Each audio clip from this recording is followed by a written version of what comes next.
Afternoon and good morning, depending on where you're joining us, and welcome. My name is Anna Nishnanidze. I'm Australia's Trade and Investment Commissioner to the UK and Ireland, based in London. And I'm delighted to be facilitating today's session, where we will be discussing how to establish a presence in the UK and what you need to know. Thank you all for joining me. It's great to have Australian exporters and our stakeholders online. Before we go any further, and while I'm in London, I would like to take this opportunity to acknowledge the traditional owners of all the lands on which you gather today in Australia and pay my respects to their elders, past and present. I extend those respects to all Aboriginal and Torres Strait Islander people who join us on this webinar. I hope you're familiar with Austrade, but those of you who are not, the Australian Trade and Investment Commission, or Austrade, is an Australian government agency that helps Australian businesses expand to international markets and facilitate foreign direct investment into Australia. One of the ways in which we do this is by sharing with you insights to help you with your market selection and market entry strategies.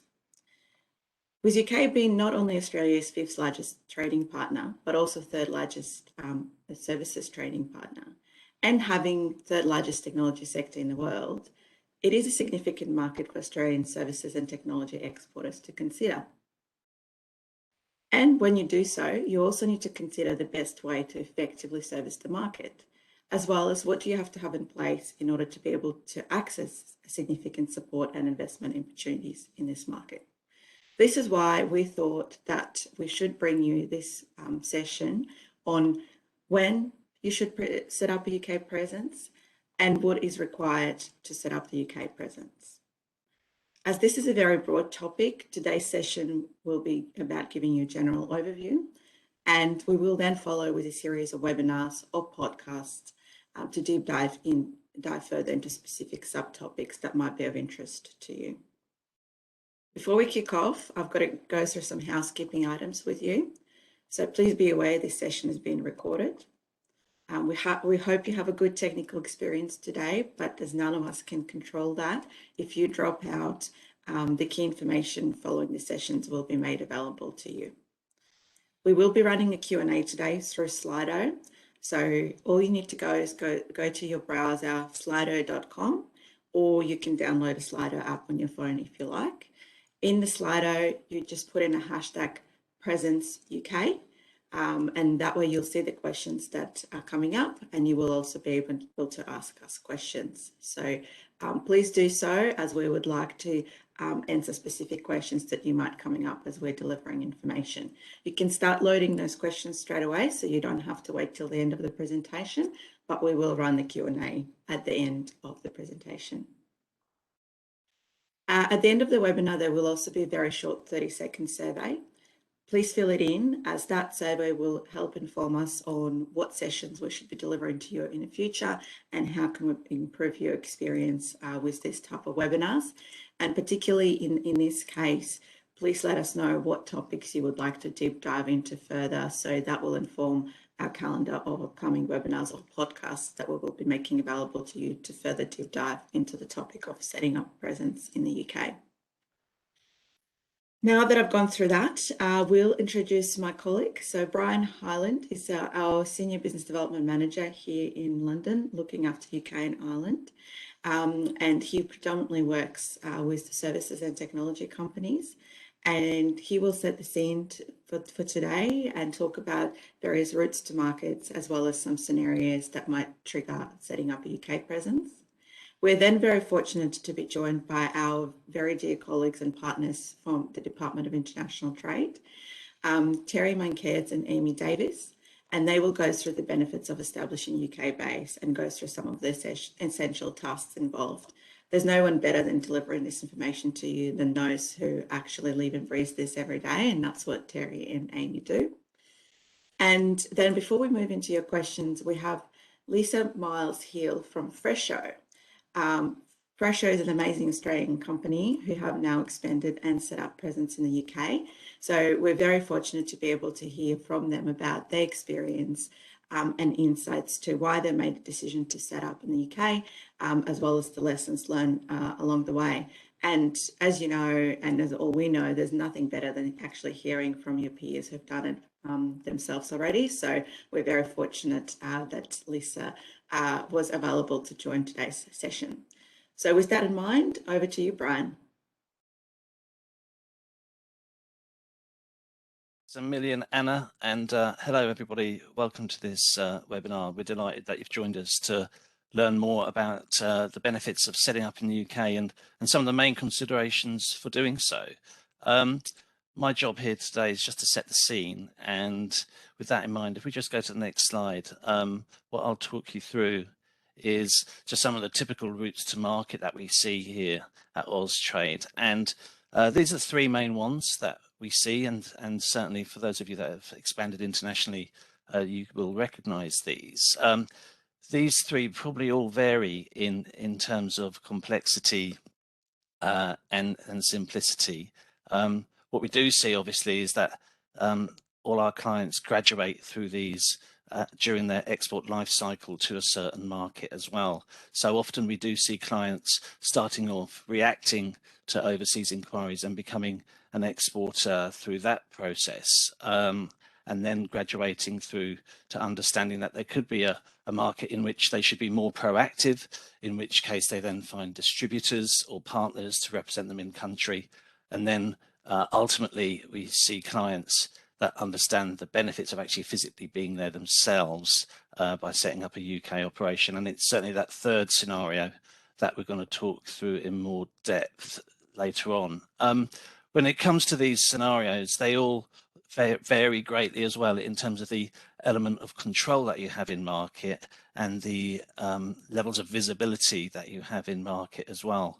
And whilst there's no wrong or right answer for your route to market, as you graduate through these levels, certainly having a UK market presence with your own team and representation will give you much greater levels of visibility and put you in touch with your existing and target clients in a closer way, unlike the other scenarios.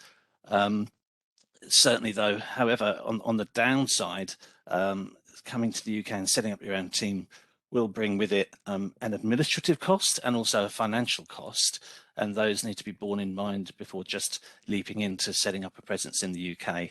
And certainly those considerations we'll be going through today, so that will help you then weigh up which route to market is best for you at your current period in your UK journey. So I hope that helps set the scene in the various routes to market. If we just flick on to the next slide, what we'll just go through is the kind of scenarios that might justify a UK presence. Firstly, the scenario that we see quite a lot here at Austrade in London is a scenario where our aspiring exporters to the UK just are not getting in touch and not able to connect and engage with their target clients and not able to build a relationship. And that's no failing on their part per se. It's just that UK buyers generally do want a close relationship with their suppliers, and sometimes having that remote relationship is something unattractive to a buyer. So we certainly see a situation where clients decide to set up a UK presence because they just simply need to be here to properly engage with their clients. Another scenario that triggers a physical expansion to the UK is that the clients that our Australian businesses are targeting are pretty large, pretty strategic, or there's a set of stakeholders that they need to influence or build advocacy with, and they can only do that by being in the market and building very strong but long-term relationships by physically being here. The third scenario we do see this quite often. We see Australian businesses wanting to submit tenders to big blue chips, corporates, and UK government entities themselves, and often it will be a prerequisite to be here, not just in the form of a limited company at UK Companies House, but it will be a prerequisite to actually have a team on the ground. And I have seen some public sector tenders actually ask the question, how many jobs locally in our region will you create by winning this contract? So sometimes those dynamics can also drive the decision to set up a UK presence. And then the fourth scenario, which is probably a more positive scenario, can be where actually by not being here, the Australian exporter has built up excellent business and excellent traction with clients, but they actually see that as a fantastic springboard for much further deeper growth, to diversify into the UK with maybe other product lines, or to do something more strategic in the UK. And what we do see is that on the back of that success, we're seeing Australian businesses take the decision to really fully commit to the UK with a physical team in order to really raise the sales levels to optimum levels. So they're the types of scenarios that we see clients decided to set up a UK presence. And of course, here at Austrade, we'll work through clients to help them understand which scenarios they themselves might fall into. Next slide, please.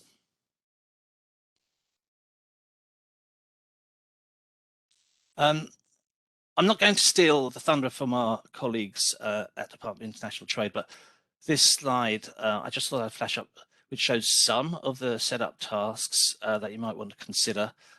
Certainly, I'm just going to pick out one or two. In the top left-hand corner, this is probably stating the obvious, but certainly at Austrade, our job is to make sure that you first understand the market and have found potential opportunities before taking the plunge to set up in the UK. As I said, setting up in the UK does bring a cost burden and an administrative burden. And if there's no need to do that because the market isn't right for you, or you're not right for the market, certainly part of our advice is to discourage you from setting up without having checked that out first. The other thing I'd probably just flag, in my experience as an ex-banker as well, is financial services and banking. You will need to have local banking services. Don't overlook that as a straightforward task. That can be quite difficult here in the UK and quite burdensome.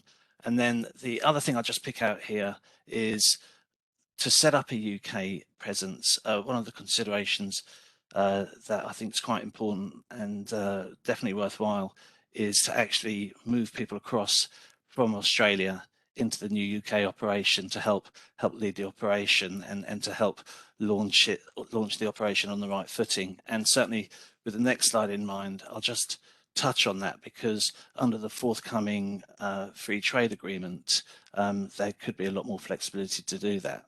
So if you just flash up the next slide, please. As I said, in the free trade agreement that's hopefully going to be ratified this year, there's going to be a number of methods through which Australian key workers can come to the UK to represent their corporate employers. And I've just highlighted there in green the one that stands out for me in all the initial paperwork that's been released on the FTA so far. And into it, that there is provision for an intra-corporate transfer lasting up to 3 years. And I do believe there's also provision within that for families to come across too.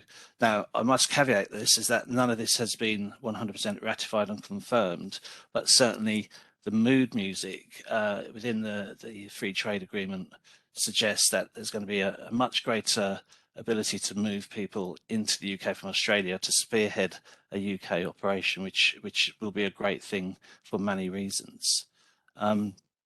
So I'll leave it there.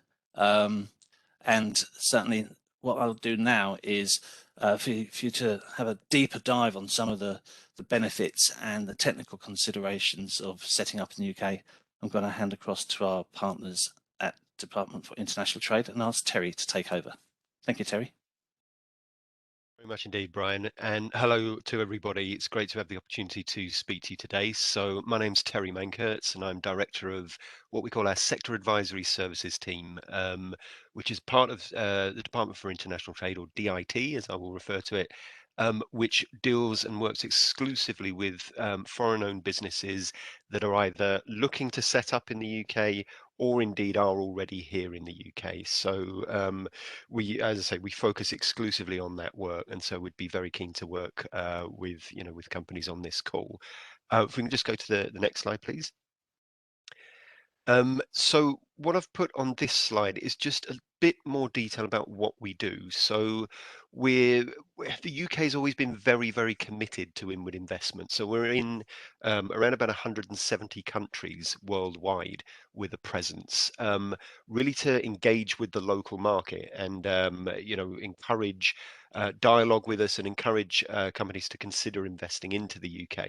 We've got a number of colleagues on from local, what we call posts, local offices in Australia on this call today, and we'll flash up their contact details at the end so you can begin a dialogue.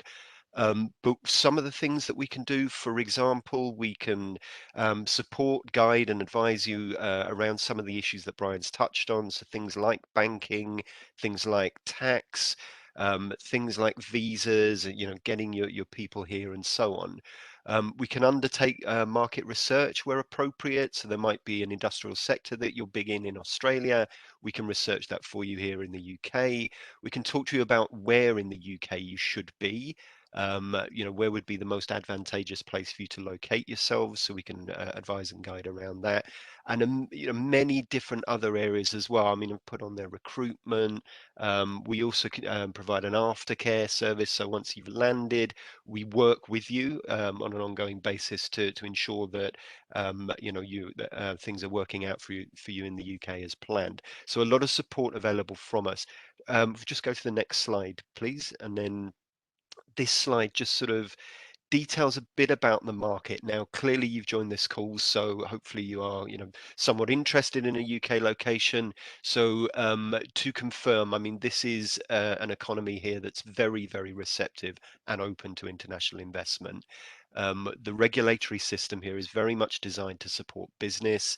The government's announced a lot of public sector investment over the next few years as we sort of come out of COVID. It's a huge market, or a pretty big market, I should say, in itself. So with population here in the UK of around about 67 million, so it's quite an attractive market in itself, and we're often ranked very highly in attractiveness surveys and so on. So for example, the EY attractiveness survey, recent one, the UK was ranked #1 as the most attractive destination. So, as I said, we're very geared up towards being receptive to investment. We are also we have a tax kind of environment here that's, as you can see, there's the lowest corporation tax rate in the G7 at 19%.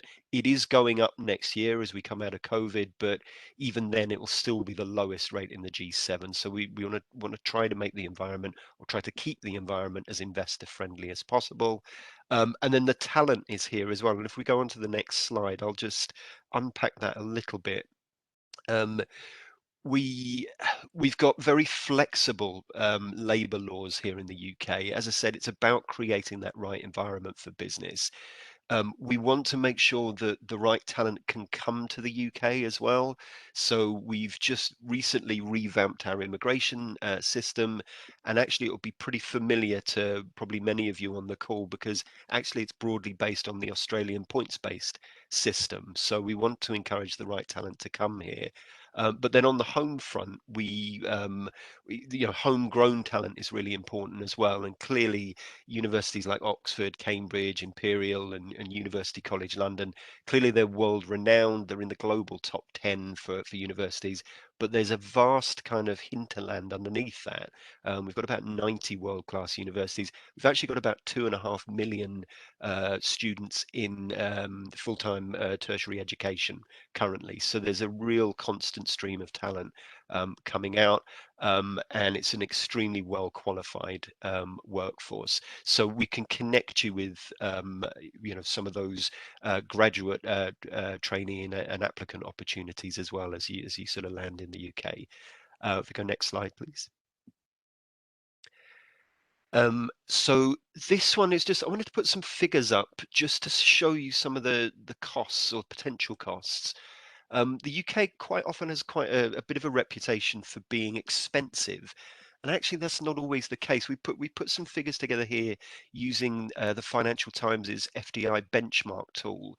So this is just 3 kind of sales positions, and we've done it in sterling here, and the sterling comparator to what it would be in Australia.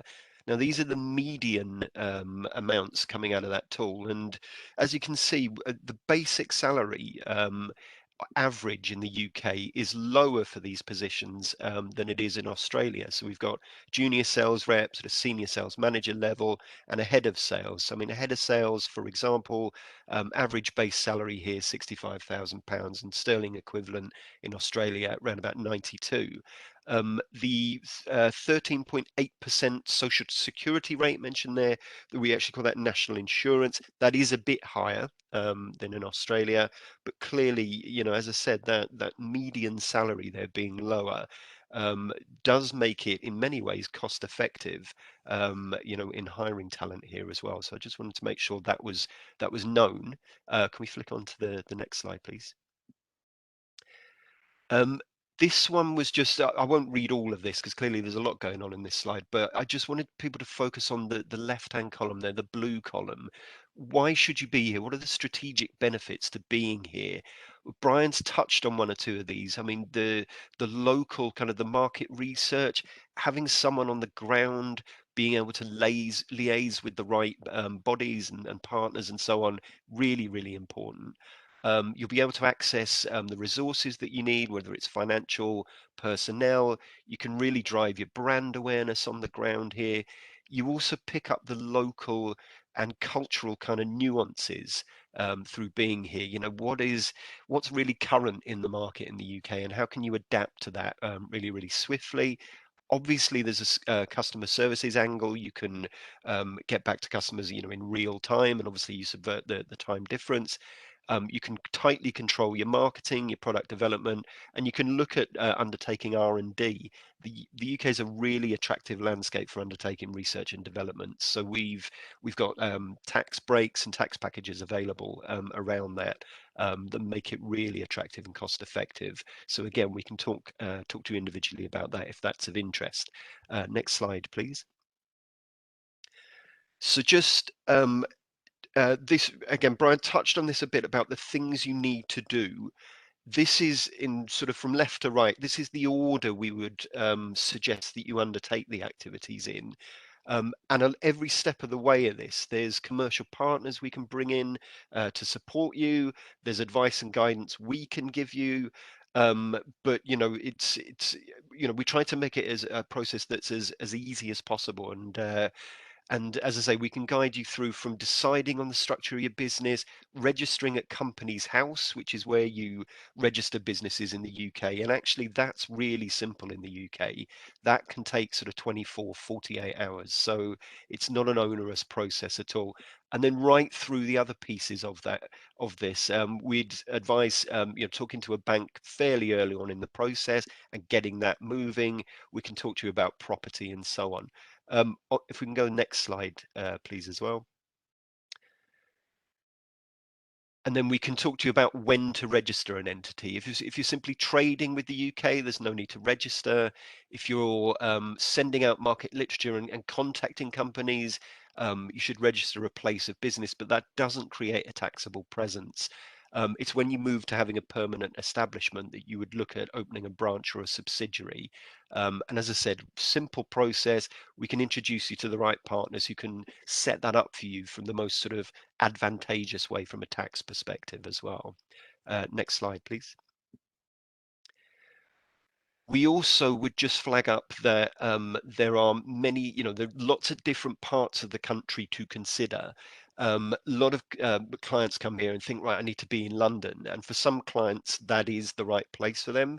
But it isn't always the right solution for people. So operating costs do differ depending on whereabouts in the country you are.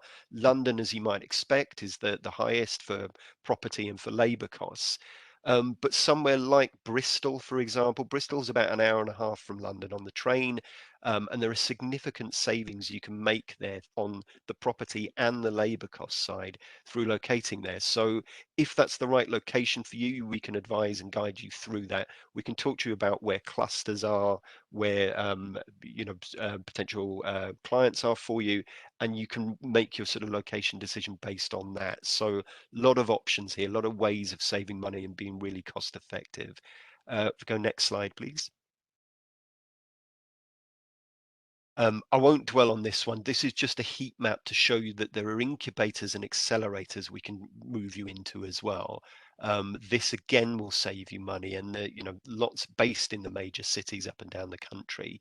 If we go next slide, please.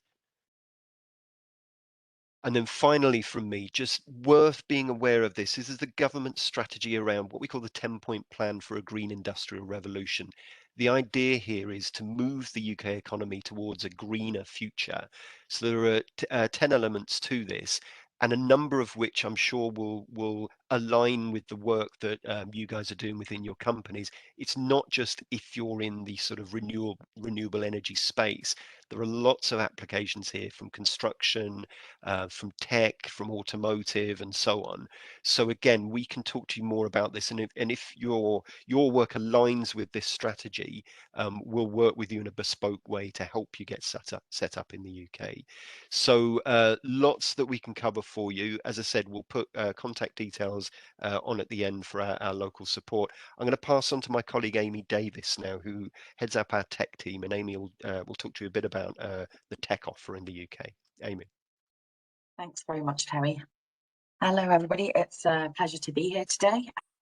I sit underneath Terry and run a team of people that are tasked with supporting and signposting foreign-owned tech companies like yourselves to get them set up in the UK and leverage the benefits and opportunities presented by the UK tech ecosystem. So if you're looking at international expansion, you should definitely consider the UK for tech. Let's take a little bit more of a look at why. Next slide, please. Next slide again, please. So due to an increase in demand for digital services to power working from home during COVID-related lockdowns, the market has seen a huge surge in demand for technologies that enable, protect, and facilitate working from home, and that significantly increased the value of our digital sector and accelerated the adoption of almost all emerging and established technologies. The digital sector is actually worth £400 million a day to the UK economy now, which is substantial. When comparing the UK to other EU destinations, the UK tech scene raised £23.4 billion of venture capital funding in 2021. And that was almost twice as much as it was in 2022. So you can say we're a really strong location for tech scale-ups versus other European countries. But also the recovery from the COVID has been really, really strong. Not only does the UK have the 5th largest economy in the world, but we've also got a huge market of early adopters, which is obviously fantastic for tech companies that want to come here and do R&D.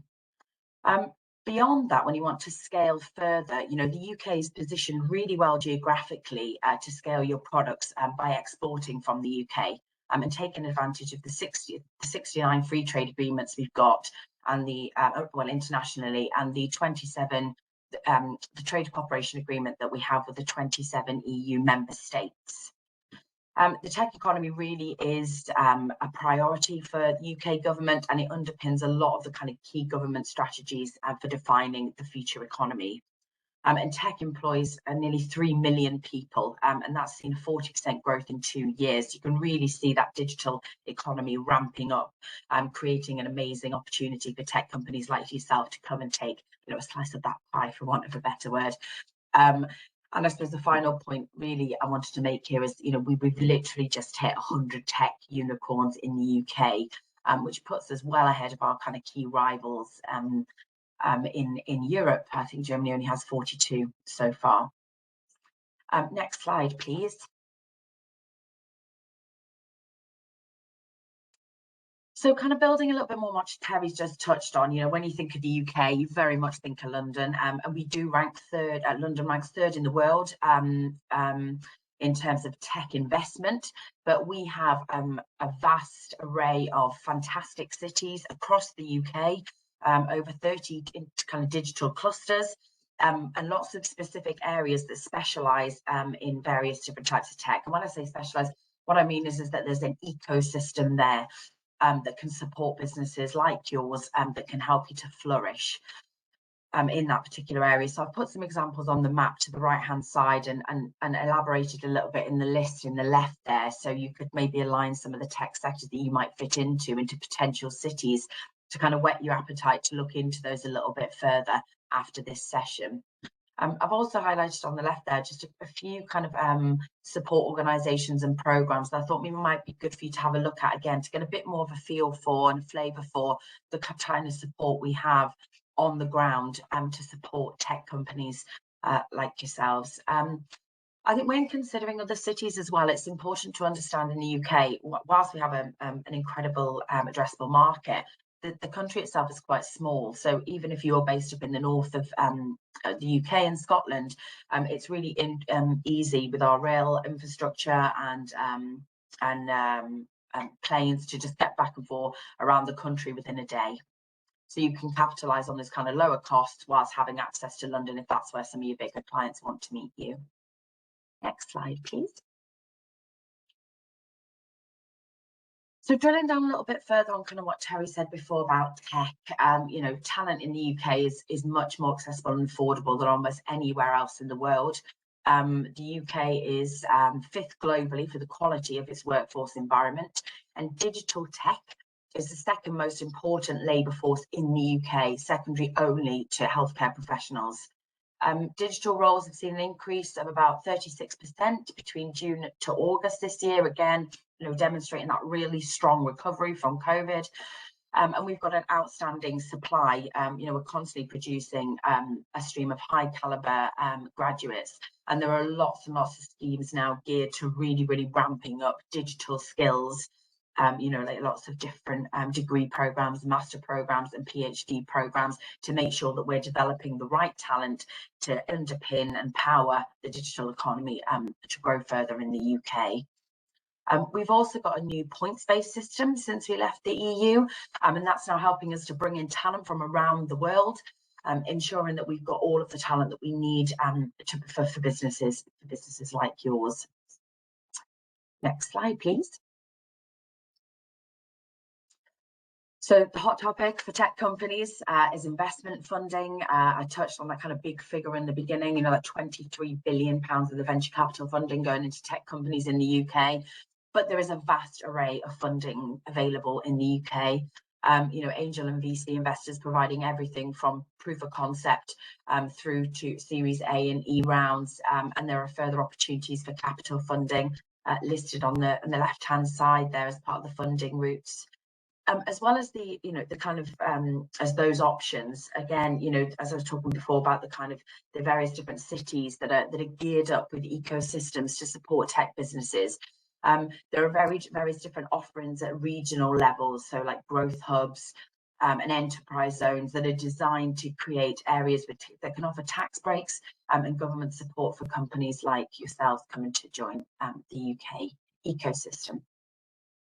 We also have, I put a few initiatives on the bottom there that Terry very briefly touched on, but with just a little bit more detail. So, you know, we're really geared up to deliver R&D in the UK.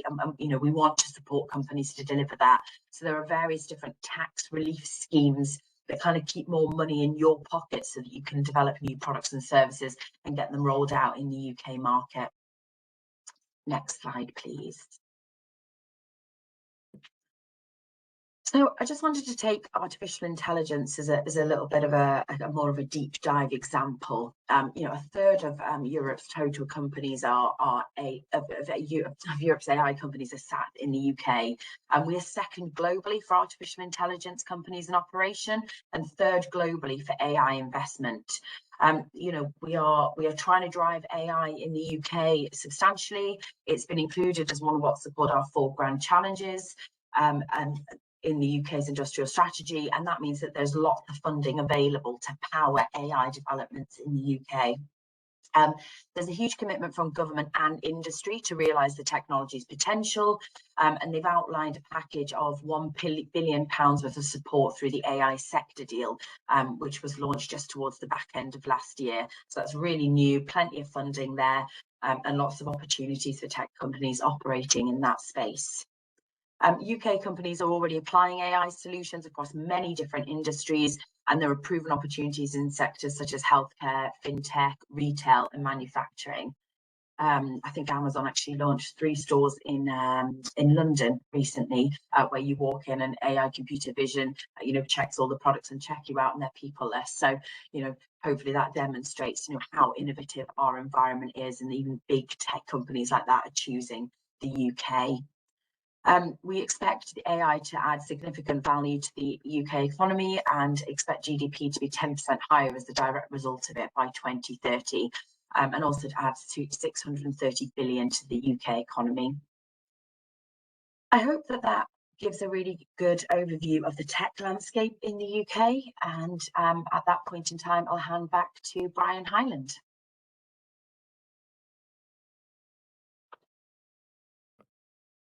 Thanks a lot, Amy, and Terry, thanks also. We covered an awful lot of ground there, or should I say DIT covered an awful lot of ground there. We certainly went through the benefits, and in a bit more detail, we went through that to-do list. And certainly we are cognizant that there's other sectors joining the call today, but we did just take a slightly more deep dive on the tech arena, based on the fact that actually that is one of the groupings of clients where we feel actually a UK presence most certainly does warrant being here to engage with your teams, but also your clients and stakeholders. If we just flick to the next slide, please, I think what we can do is just flash up the team of DIT in Australia. We will be sending these slides out, so you can engage with DIT in Australia directly as well to work with them about setting up your sales office in the UK. But what we thought we'd do next, and if we just go to the next slide, we thought we'd actually speak to a client that's been there, done it, and got the t-shirt. So I'm delighted that actually Lisa Miles Hill from Fresho has joined us today.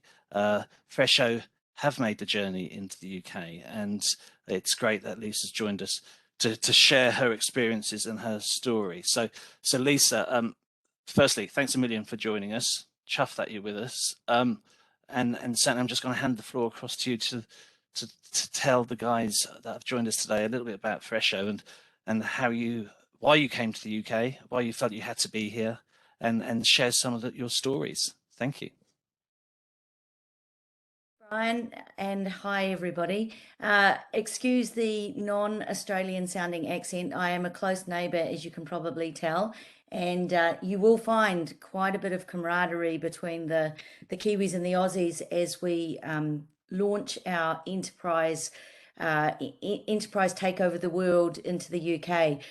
There's a lot of Australian businesses here doing really well, and I first of all did want to say to the group, this is an area that you will be successful in by bringing the kind of can get it done pragmatic mindset that we have to deploy down in our part of the world. We're nations of specialist generalists, I suppose. And so first of all, don't be afraid, and you will do really well up here. You'll succeed, and it will not be as hard as what you might have thought it was going to be from when you were sitting in Australia contemplating this big move. So a bit about Fresho. Fresho is a Melbourne HQ business, but with a team in Auckland and out here in the UK. I'm coming to you today from Bristol, one of those places that was mentioned earlier that is not necessarily London as the only place you need to go. But the Fresho team is in fact based in London, and that's because we believe that that is the most efficient place for us to be located so that our people can interact with our customers. And that would definitely be a reason why you should consider London if your customer base is concentrated in the London region. And I think some research I looked at just recently is that our Fresho customer base, 40% of it is concentrated in and around the London area. So it made a lot of sense for us to locate ourselves there. Fresho is a tech solution for fresh food and beverage, but mainly food wholesalers. And hopefully you've heard about us in Australia, but we've brought that solution to the wholesale supplier side market here in the UK.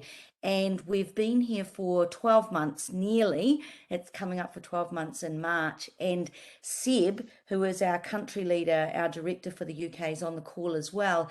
And he was the first of the team to arrive in March last year, and the team is now at 15. So we've grown really rapidly in the last 11 months. And just a little bit of a humorous note, we did have a bit of a false start a year prior to that, which some of you will remember was the time that COVID really dug in. And we did have a start here which lasted about a week. And then we went back to Australia and waited a little bit longer until timing and conditions were right. And we've been here on the second start for nearly 12 months now and have grown a lot in that time. There's a couple of points that I wanted to make, though, around things to watch out for as part of that growth. And one of the things I do suggest to you all when you're contemplating the UK is this concept of an in-market team and an on-market team. And whilst you're back in Australia thinking about coming up to the UK and putting a team on the ground, which for all the reasons that others on the presentation have outlined, it is a really strong move to make and a big one. But one of my suggestions would be is organise yourselves back in Australia into a group that is what we'd call an on-market focus, and start peeling off the various functional experts from within the business and organise them together into a team that's focused on the UK and everything that you might want to do when you get here, and understanding what the market, the customer, what you have to do with your go-to-market strategy, your value proposition, all of that stuff. Start focusing on that as a group while you're in Australia, and that will really expose to you some of the things that you need to think about both before you land here and even when you do land here. It keeps that continuity with a group of people back in Australia, back in the mothership, as I call it. I'll put fingers in the air. It's a really useful tactic, I find, to get really focused on your in-market approach, but also stay connected with the broader organization. Also really important is around the people that you choose to send. And I mentioned a country leader, and one of my other recommendations would be in our learnings is that you need to lead from the front. You need to send somebody into the region that has got the experience and the wisdom of the business, understands your culture and your product really well, and make sure that they're one of the key people that land in the market, and then hire locally to match that. I have seen some other businesses make some mistakes whereby they've hired their most senior resources from inside the market, and then wondered why they've got challenges later on around culture and understanding the sort of vision and purpose of the business, and that transferring out. My recommendation, and what we did with Fresho, is hire a country manager from Australia to lead the local team, and then hire in locally around them. The other thing that I think is really important to consider is seconding out resources from Australia. And given some of the easing up of some of the requirements around visas and travel and things like that are coming and are in the pipeline, definitely leverage that. And even consider, after you've grown out the local team, considering seconding people in from Australia on a regular basis, because that's a real strengthening tie between your local team and the team back in HQ. And something that is a really a good sort of hiring advantage inside Australia, if you can indicate that you've got a team in the UK, and there are opportunities for particularly the younger folk, really see that as an awesome opportunity to stay with your business and to do that sort of overseas experience. If they go out and come to the UK and then come back into the Australian team, they bring with them that knowledge and that experience as well, which is a real boost for the local team in the UK because they've got connections back into Australia, but it also helps grow that awareness inside your Australian team about the needs of the local market, both staff-wise, customer-wise, market-wise. There are a couple of things that I've discussed with the group that are maybe important to highlight to you. A go-to-market plan, really important. Make sure it's written down and that it evolves really important that you think about what's going on in the market as you experience it, and don't do one of two things. Here at Fresho, we have a really clear go-to-market plan, which everybody's aware of, both in Australia and in the local team, but we review it regularly on a quarterly basis. We make sure everybody's aware about what we're learning from being in the market and what we might be pivoting around some of our marketing messaging, some of our hiring practices, some of even our customer positioning and the customers we're going after. I can share that the target customer we thought we were going to focus on from when we were in Australia, and how we've evolved that in the last 6 months, has been a really important part of our success. And we only got that insight by being here on the ground. And so evolving our plan to now reflect that we're going after a slightly different target customer, and all of our messaging and our go-to-market actions and our sales strategy has also now pivoted to reflect that. Really important to remember up here in the UK that service culture is something that Australians will excel in when they come here, because service in the UK isn't something, and apologies to all the UK folk on the call here, but Australian service inside a UK context is excellent. And there's ads, believe it or not, on the TV that actually say things like, a UK product with American service levels. I kid you not. It's actually a tagline on advertisements. So bringing our service culture, bringing our people focus, and having a good, strong product that you may or may not develop in Australia or locally is going to stand you in good ground here. So don't be worried about your service culture. It will actually rise above and set you apart from competitors here. Those were some learnings. There's also some sort of, I can see Brian's there. He's probably going to probe me on some of the things we discussed about what can go wrong or things to keep an eye on. There's definitely some tips and some tricks I'd highlight. Brian, I don't know, did you want me to bring up a couple of those, or how are we going for time? We're slightly over, but it would be great if you could just cover maybe some of the technical things and how Fresho went about, setting up a company and going through the to-do list. If you just share maybe a couple of experiences there over the next minute, that'd be lovely.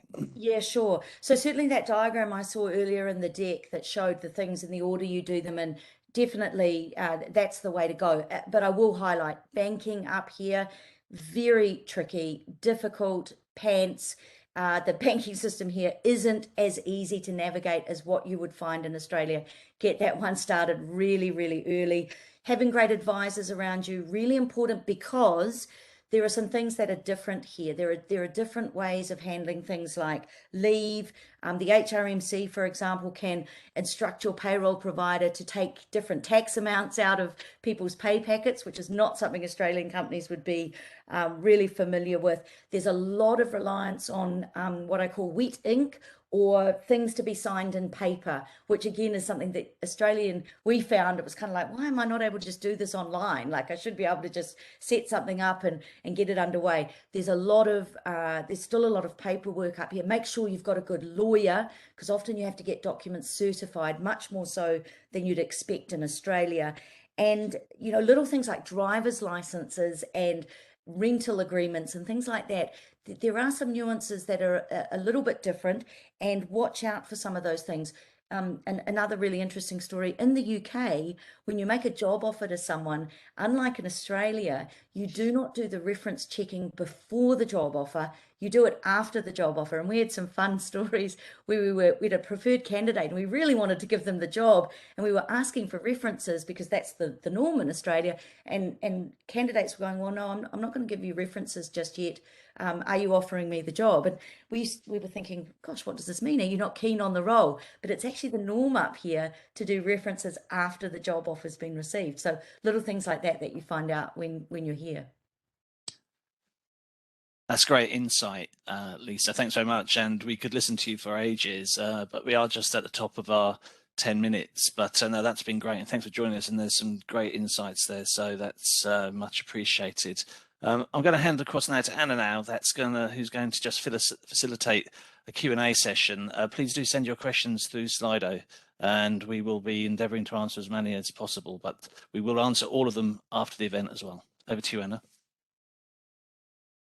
Brian, and look, thank you to all of our speakers, and thank you so much, Lisa, for sharing very frank advice and your experience. I think that was really, really useful for everyone to hear about. So we'll go to Q&A, and as Brian mentioned, reminder, Presence UK is the hashtag, so put your questions in. The first question is, how will I know if I should commit to setting up a UK presence? So not sure which of our speakers wants to take it. Maybe a couple of people would want to have a go at that. I don't mind going first. That's fine. Yeah, I can maybe come in after you. I mean, there's no right or wrong answer here, but you will typically find yourself in one of those scenarios we shared earlier, where there'll be a mixture of maybe a level of frustration and a level of hunger to really boost your penetration into the UK, a kind of boosted level of ambition, and the other factors to just bear in mind are your own company circumstances. Just because somebody else is doing it, make sure it is right for you, and make sure you are comfortable with the market opportunity. And of course, Austrade will help you with that. And it does come down to other factors like having the bandwidth to make the commitment. Lisa mentioned there about allocating, an on-market team to really focus on the UK, and of course that will distract those people maybe from their other role or their day job. So just make sure you have the bandwidth for that. And with that in mind, that should then give you the necessary fuel and motivation to make the leap. And hopefully we've demonstrated today that it is, as Lisa said, something that is worth investing in. Terry. Yeah, thanks, Brian. I agree with all of that. Now, just to add to that, I suppose, is, and sort of backing up what Lisa said, just, if you're committing to it, really commit to it. If you've made the decision, then Lisa's argument was really compelling about having somebody who's steeped in the culture of the company. I think that's a really really useful point. Having and being able to relocate that person. We touched on the sort of visa requirements and so on, but the UK is very open to talent and qualified talent coming to the UK. So having somebody that can really drive the UK presence, I think, is really, really helpful. There is a big opportunity here, but it's about approaching it properly and approaching it sort of all guns blazing. And again, we can help support with that. And just to finish off on that, when you do get to that point and you kind of have that dawning realization that, oh, we need somebody there, we just need somebody there, that is also the point at which to start doing the administrative and compliance stuff, such as starting to get the advice about setting up the UK legal entity. Thanks. So there's a few questions coming up about visas. So I might just read them all out in the order. If I'm born in the UK, would the time limits for staying in the UK still apply? That's the first one. Second one is, how difficult is it to get a visa to work in the UK for a couple of years? Where will there be any changes made to the sponsorship process for UK companies with Australian employees? We have staff that want to stay here on permanently. And what are the current arrangements for corporate transfers? Can you work for 3 months without business visa? So I know there's a few sort of things there, but I thought I'll group them all into one for you. Not sure if someone from DOT wants to take it. So maybe if I sort of address the sort of the overall context about how easy is it, and how can you get here. Essentially, to qualify for a visa, it's a points-based system that I mentioned earlier. Now, I will caveat these remarks by saying that I am not a qualified immigration lawyer, and we can connect you with those who are qualified. But I can tell you that, as I say, there is that points-based system, and if you've got a job offer from an approved employer for a skilled job, or indeed, as the scenarios we've discussed about bringing your company here to the UK and being able to speak English, they give you a certain number of points. They are then, or you would then add to those by the salary that is due to be paid. And I think I'm right in saying that the salary figure is a minimum of £25,600 a year.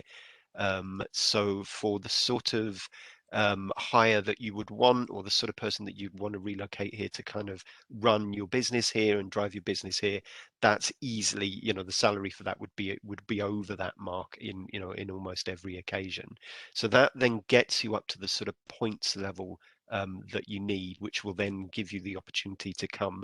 I mean, individual cases, such as if you were born here, it depends on, you know, what is your legal kind of citizenship, I suppose.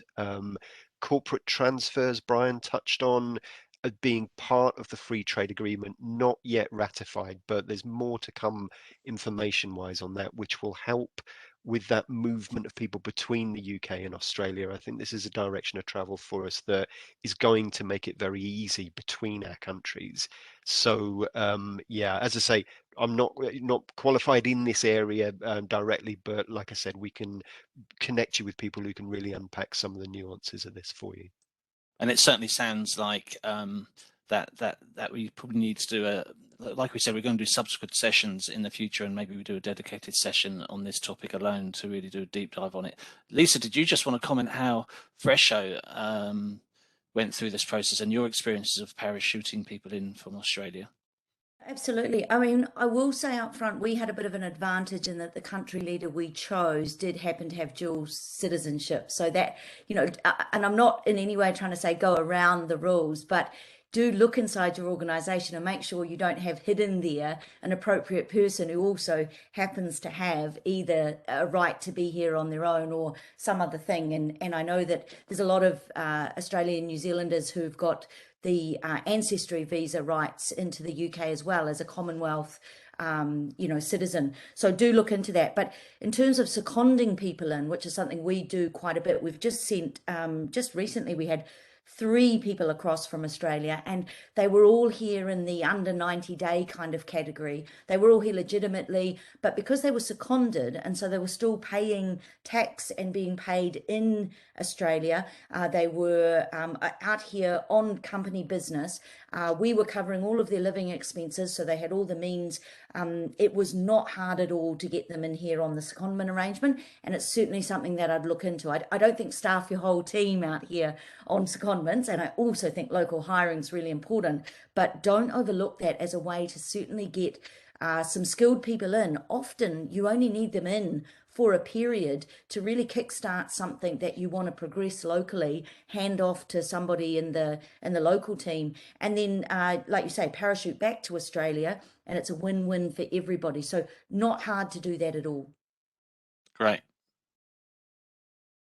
Lisa, I'm conscious we're almost out of time, so I might go through 2 more questions very quickly. Can I employ market entry consultants initially to generate my initial client leads? Brian, did you want to take that one? Yeah, I'll take that one. Short answer to this is yes, you can, and that is a very useful way of getting further assurances on the UK market opportunity. Obviously, here at Austrade and DIT, we will do some work for you as well and do some outreach. But certainly, having that in-market consultant working for you initially to develop that pipeline is very worthwhile. But just remember that is only a temporary solution. Great, thanks, Brian. What is the issue regarding setting up a bank account? As many speakers have mentioned, how can it be overcome? Terry, did you want to take that one? Yeah, maybe I'll kick off, and then maybe Lisa has obviously had very much hands-on experience of this recently. So it can be, I suppose the process can take a surprisingly lengthy amount of time. And Lisa's point about getting the conversation started early is a really good one. Quite often we hear from the bank, you know, we talk to the banks regularly, and, you know, quite often they'll say to us, well, look, some of the delay is that we've asked this company for certain documentation and they haven't provided it yet. And so that's, you know, my key kind of piece of advice would be whatever you're asked to provide by the bank, you know, provide it quickly, and then that will help speed the process up. But you know, there's a lot of banks are very, very hot on anti-money laundering, you know, regulations, obviously, and they want to ensure that they, you know, they go through their KYC, their know your client process really, really, you know, effectively and in a lot of detail. But as I say, my key point would be correspond with them immediately when when you're in dialogue with them. But yeah, as I say, I'll sort of pass to Lisa, I think, if there's more direct experience there. Terry, I mean, my hints for those on the call would be a couple of things. Don't be afraid of using non-mainstream banks. And I'll be really honest and say, and I hope I'm not giving away too much here, Frisho isn't banking with a mainstream bank because we couldn't get an account with a mainstream bank, which, given that we couldn't get an account and we've got 15 staff here and are well established in Australia, I'm just going to be honest and say some of you that are maybe smaller are going to find it really tough. But there are, neobanks and other providers. We use a provider called Cash Plus, which has some small limitations, but they've been good for us. And there's Monzo, and then there's other things as well. The other thing I'd say is, sort of following on from what Terry said, is get a whole bunch of documents, weird things, and get them certified in Australia before you leave, that sort of do that anti-money laundering stuff and validate you as a human being, dare I say it, as a key player, as an account holder. Things like your utility statement for the last 12 months, things like your passport copy, and all of those get copies of them, get them certified in Australia by a lawyer, and then bring them with you. I know it might sound weird, but that kind of stuff is so crucial. And again, that wet ink thing that I talked about, you'll be amazed at how a bank will actually ask for you to give them a utility record from your last address in Australia, and they want the original. And if it's not the original, because you didn't happen to take it to Australia with you, to the UK with you, they'll want it to be certified by somebody in Australia as an original. So weird, but true. Yeah. I think we'll leave it there. There's one more question there about the regulation and certification requirements between UK and Europe, etc. We'll make sure that we'll come back to you on those questions as a follow-up to the webinar. Given the time, I might just quickly wrap up, and thank you all very much for participating in today's webinar. Thank you to our speakers for your time. Quick reminder, please complete your survey at the end of this session, as this will be critical to us, to informing the follow-up sessions that we deliver to you going forward. And keep an eye out on our Austrade website for any future webinars or podcasts. So thank you and goodbye for now. Thanks, everyone. Bye.